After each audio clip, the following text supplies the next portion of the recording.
At this stage, guess what? Schumacher is in the car. Got it? Steering wheel, I know where I'm going because I've actually determined my life goals first, my business goals will come second, and I'm focused on what is important, not what is urgent. I've also applied some principles of efficiency called time management. Now we need to work on the car, which is the business. 2 days we're fixing up this car. All that I've done at the moment is I fixed up the owner, who's the driver of the car. Because I figure, don't wish it was easier, wish I was better. So I'm slimming down a little bit, I'm going to the spa, I'm actually getting fit. I've worked on the steering wheel, which is the vision.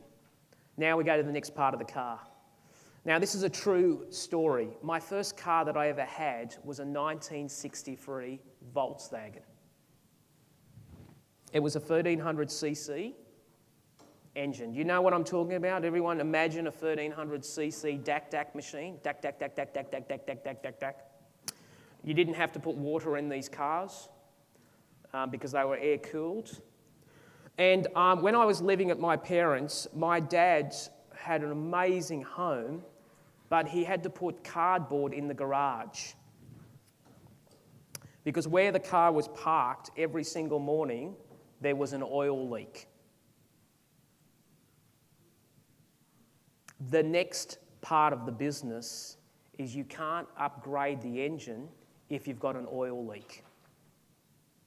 You know what oil leak is? Cash flow. Cash flow. Because just imagine I'm putting more oil in, it's still going to leak, isn't it?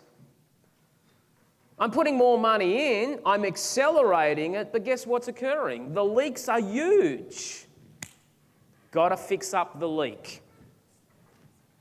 Now I'm going to do a little bit of a PowerPoint presentation here, and this goes through the workbook, but a much more comprehensive understanding of finances is actually on page 37. And I want you to understand that I had to learn this the hard way. One of the companies that I ran was a publicly listed company, and it was an absolute mess. It was a company that was turning over $32 million a year. It was a publicly listed retailer that was going for 142 years, and it had actually worked out how to lose $12 million in 1 year on a $32 million turnover. Now, I got in this, and this was an absolute mess, and I had to actually get so comfortable with understanding how to protect cash flow. I lived and breathed this for 8 months, trying to actually stop the oily car. Let's work on this really simple principle.